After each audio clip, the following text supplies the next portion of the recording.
Hello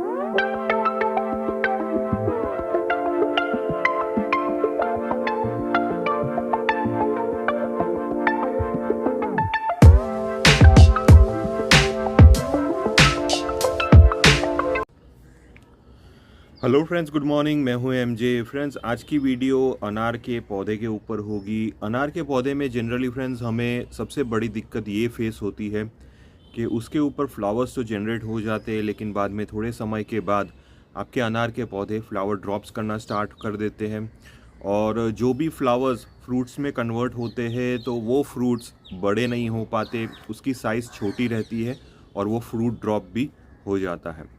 तो ये दिक्कत फ्रेंड्स हमें अनार के पौधे में ज़्यादा देखने को मिलेगी। तो अगर आप टेरेस गार्डनिंग कर रहे हो और आपने अपने टेरेस पे या तो बालकनी में जहाँ पे भी अनार का पौधा लगाया हो, तो हम ऐसे कौन सी चीज़ें कर सकते हैं जिसकी वजह से हमारे अनार के पौधे फ्लावर ड्रॉप्स नहीं करेंगे। तो ये पहले सारी चीज़ें मैं आपके साथ शेयर करूँगा। लेकिन फ्रेंड्स, एक चीज़ का ध्यान देना है, कोई भी एक सिंगल फैक्टर इसके पीछे रिस्पॉन्सिबल नहीं होता।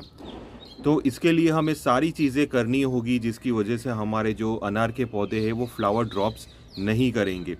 तो जिसको सीरियसली इंटरेस्टेड है ये टॉपिक पे, तो पूरी वीडियो बिना स्किप किए हुए देखिए ताकि आपको सारी इन्फॉर्मेशन समझ में आए और अपने अनार के पौधे को आप ट्रीटमेंट दे सकें। तो चलिए शुरू करते हैं आज की वीडियो।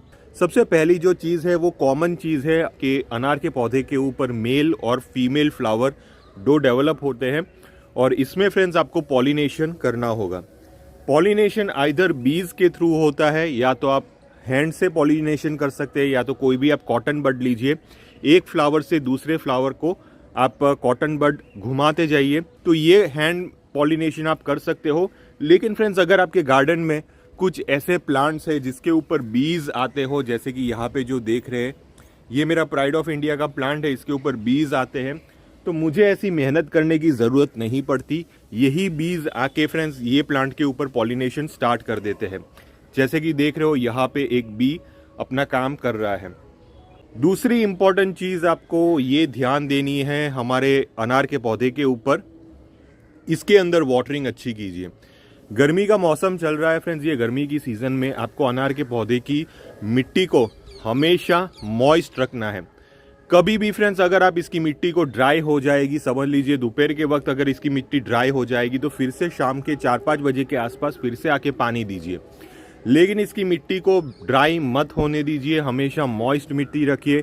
चिकनी मिट्टी और मॉइस्ट मिट्टी ये दोनों में फ़र्क होता है। बहुत सारे लोग ये फ़र्क में ही मिस्टेक कर लेते हैं वाटरिंग करने में, तो ये थोड़ा सा ध्यान दीजिए। ओवर भी आपको मिट्टी को गीला नहीं करना है, मिट्टी को एकदम कीचड़ जैसा नहीं रखना है। सुबह पानी देते हो, फिर से शाम को आइए, शाम को चेक करिए कि ऊपर की सरफेस अगर ड्राई हो चुकी है तो बाद में फिर से पानी दे दीजिए। ये जो मैं बता रहा हूँ फैक्टर्स, ये सारे फैक्टर्स आपको फॉलो करने, ऐसा नहीं है कि आपने 1-2 कर दिए तो हो जाएगा, ऐसा बिल्कुल भी नहीं होगा। ये सारी चीज़ें आपको फॉलो करनी होगी। अब तीसरी जो सबसे इम्पॉर्टेंट चीज़ है जो ये प्लांट की ज़रूरत है वो है फर्टिलाइजेशन। फर्टिलाइजेशन में वैसे ये प्लांट को एनपीके यानी कि नाइट्रोजन, फॉस्फोरस, पोटेशियम बहुत ही ज़्यादा क्वांटिटी में नहीं चाहिए। ये प्लांट की सबसे ज़्यादा ज़रूरत होती है वो है माइक्रोन्यूट्रिएंट। अब ये जो स्पेसिफिक फर्टिलाइज़र का जो सब्जेक्ट है उसके अंदर मैं डीप में जाऊँगा, क्योंकि ये चीज़ आपको समझना बहुत ज़्यादा ज़रूरी है, क्योंकि इसमें अगर आप गलती कर लोगे तो बाद में आपके फ्लावर्स और फ्रूट्स दोनों खराब हो सकते हैं। तो सबसे पहली चीज़ माइक्रोन्यूट्रिएंट्स हमें सिलेक्ट करना है। माइक्रोन्यूट्रिएंट्स आपको ऐसा सिलेक्ट करना है जिसके अंदर boron, iron, zinc, calcium, manganese और मोलिबेडम ये न्यूट्रिशंस होना बहुत ही ज़्यादा ज़रूरी है। अगर ये न्यूट्रिशंस आपके माइक्रोन्यूट्रिएंट्स के अंदर मौजूद है तो बाद में आप उसका स्प्रे करिए, हफ्ते में 2 बार स्प्रे करिए। 1 ग्राम 1 लीटर पानी के हिसाब से आप हफ्ते में इसके ऊपर 2 बार स्प्रे कीजिए। आप मंडे को 1 बार स्प्रे कर लीजिए और थर्सडे को 1 बार स्प्रे कर लीजिए। ऐसे आपको रेगुलरली ये प्लांट की पूरी लाइफ साइकिल में ये स्प्रे आपको करते रहना है। पूरी लाइफ साइकिल में कभी भी मिस मत करिए। एक बार भले फ्रूटिंग्स आ गई, फ्रूटिंग्स खत्म हो गई, आपने हार्वेस्टिंग कर ली, फिर से फ्रेंड्स आप अपने प्लांट के ऊपर ये न्यूट्रिशंस का स्प्रे करिए। ये जो न्यूट्रिशंस होते हैं, ये न्यूट्रिशंस आपके प्लांट के ऊपर सबसे पहले तो फ्लावर्स डेवलप करने में हेल्प करेंगे। दूसरी चीज़ फ्लावर ड्रॉप्स को वो रोकेंगे। दूसरा जो फर्टिलाइज़र मैंने आपको बताया था वो है आयरन फर्टिलाइज़र। आयरन फर्टिलाइज़र बहुत ही ज़्यादा ज़रूरी है, ये स्पेशली पोमोग्रेनेट के लिए यानी कि अनार के लिए आयरन फर्टिलाइज़र बहुत ही ज़्यादा ज़रूरी है। आयरन फर्टिलाइज़र हमें 1 ग्राम लेना है, 1 लीटर पानी में मिक्स करके हमें स्प्रे करना है हफ्ते में 1 बार। तो आयरन फर्टिलाइज़र का लिंक मैंने डिस्क्रिप्शन बॉक्स में दिया है, वहाँ पे जाके आप परचेज कर सकते हो, या तो आपके लोकल मार्केट में अगर चिलेटेड आयरन मिल रहा हो वो भी अच्छी कंपनी का, तो बाद में आप वहाँ से वो आयरन फर्टिलाइज़र परचेज कर सकते हो। फेरस सल्फेट का भी परचेज कर सकते हो, फेरस सल्फेट आता है वो भी एक आयरन फर्टिलाइज़र होता है, चिलेटेड आयरन आता है वो भी एक आयरन फर्टिलाइज़र होता है। तो कोई भी एक आयरन फर्टिलाइज़र आप इसके ऊपर स्प्रे करिए, 1 ग्राम 1 लीटर पानी में मिक्स करके आपको स्प्रे करना होगा। ये हफ्ते में 1 बार करते रहिए। इसकी वजह से आपके जो प्लांट के ऊपर जो फ्रूट्स है वो अपनी ग्रिप नहीं छोड़ेंगे, जैसे कि अगर ये फ्लावर्स जैसे ही डेवलप होते हैं वो नीचे नहीं गिरेंगे और अपने प्लांट के ऊपर वो पकड़ बना के रखेंगे। भले ही आपका जो प्लांट का जो फ्रूट्स है वो मोटा हो रहा है, बड़ा हो रहा है, जैसे कि ये जो फ्रूट बड़ा हो रहा है, लेकिन फिर भी वो अपनी ब्रांच के साथ उसकी पकड़ बना के रखा हुआ है। तो ये चीज़ बहुत ही ज़्यादा ज़रूरी है।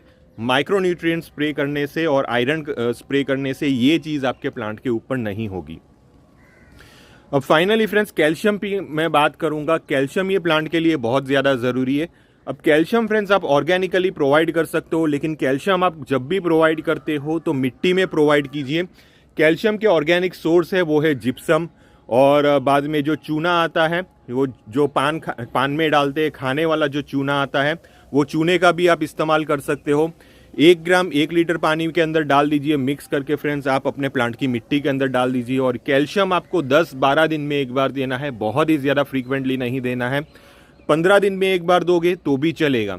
लेकिन फ्रेंड्स, कैल्शियम अगर आप देते हो तो एक चीज़ का ध्यान रखिए कि अगर आपका जो प्लांट है वो फ्रूटिंग्स पे आ चुका है, यानी कि मेरे प्लांट के ऊपर अभी 2 फ्रूट्स लग चुके हैं और दूसरे फ्लावर्स भी अभी फ्रूट्स में कन्वर्ट होने वाले हैं, जब ऐसी सिचुएशन आपके प्लांट के ऊपर आती है तब तक आप अपने प्लांट के ऊपर कैल्शियम अप्लाई कर सकते हो। लेकिन जब आपके प्लांट के ऊपर बहुत सारे फ्रूट्स लगे हुए हैं, अभी तो मेरे प्लांट के ऊपर सिर्फ 2 फ्रूट्स लगे हुए हैं और थोड़े थोड़े अभी फ्रूट्स में कन्वर्ट हो रहे हैं, तो इसीलिए मैं कैल्शियम अप्लाई करूंगा। लेकिन जब आपका प्लांट पूरी तरह फ्रूटिंग्स पे आ चुका है, बहुत सारे लगभग 5 से 6 फ्रूट्स अगर आपके प्लांट के ऊपर लगे हुए हैं, तब फ्रेंड्स आपको कैल्शियम रोक देना है। क्योंकि कैल्शियम अगर आप कंटिन्यू रखोगे, कैल्शियम का डोज अगर आप ज़्यादा दोगे, तो बाद में प्लांट के ऊपर फ्लावर ड्रॉप्स क्रिएट हो जाएंगे, फ्रूट ड्रॉप्स क्रिएट हो जाएंगे, यानी कि ये जो फ्रूट हो वो गिरना स्टार्ट हो जाएंगे।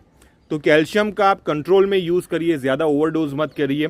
जो माइक्रोन्यूट्रिएंट्स आप यूज़ करते हो उसके अंदर भी अगर कैल्शियम मौजूद हो तो वो इनफ है प्लांट के लिए। लेकिन अगर आप एक्स्ट्रा में कोई कैल्शियम ऐड करना चाहते हो तो ये चूना है, बाद में जिप्सम है, तो ये कुछ ऐसे कैल्शियम के सोर्सेज है जो आपको बस 1 ग्राम के हिसाब से आपको मिट्टी के अंदर डाल देना है 15 दिन में या तो 12 दिन में 1 बार। लेकिन जब प्लांट के ऊपर पूरी तरह ये फ्रूट्स लग चुके हैं तब आपको नहीं डालना है। दूसरे फर्टिलाइजर में एक गलती आपको नहीं करना है, वो है नाइट्रोजन। नाइट्रोजन जब आपके प्लांट के ऊपर कुछ ऐसे फ्लावर्स लगना स्टार्ट हो जाते हैं तब आपको नाइट्रोजन फर्टिलाइजर टोटली स्टॉप कर देना है। नाइट्रोजन फर्टिलाइजर में काउडंग लिक्विड है, बाद में यूरिया है, बाद में ब्लड मील है, बाद में नीम खली है, बाद में सरसों खली है।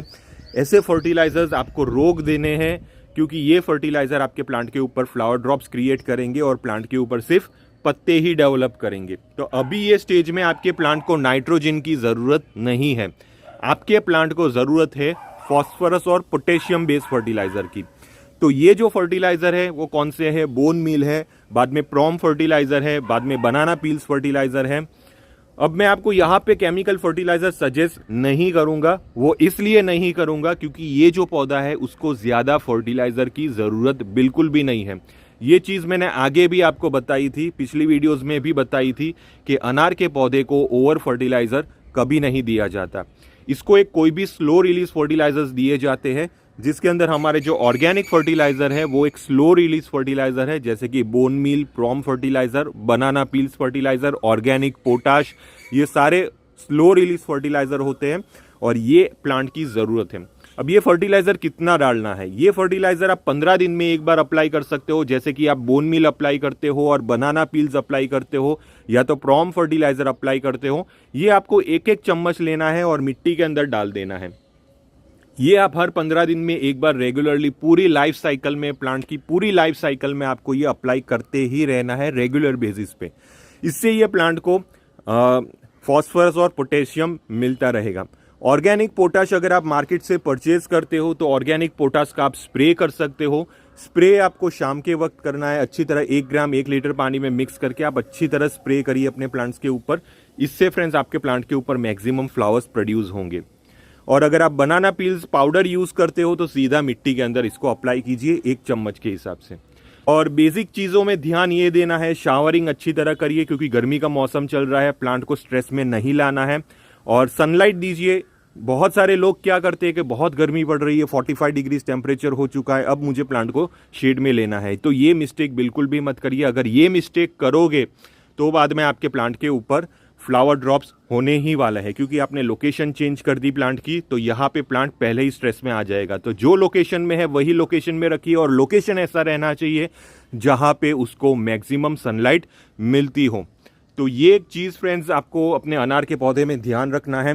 बस ये गर्मियों के मौसम में आपको एक ही चीज़ का ध्यान देना है, वो है प्लांट के ऊपर शावरिंग करिए, प्लांट को हाइड्रेटेड रखिए, कभी भी प्लांट के अंदर वाटरिंग कम मत कीजिए, अच्छी तरह पानी दीजिए ताकि प्लांट ये सनलाइट को बर्दाश्त कर सके। तो अगर आपको किसी भी टाइप का कन्फ्यूजन हुआ ये टॉपिक से रिलेटेड तो आप प्लीज़ मुझे इंस्टाग्राम पे मैसेज करिए, वहाँ पे मैं आपको रिप्लाई ज़रूर दूंगा और बाद में आप मुझे टेलीग्राम ग्रुप में भी मैसेज कर सकते हो। टिल देन के लिए थैंक यू फ्रेंड्स और हैप्पी गार्डनिंग।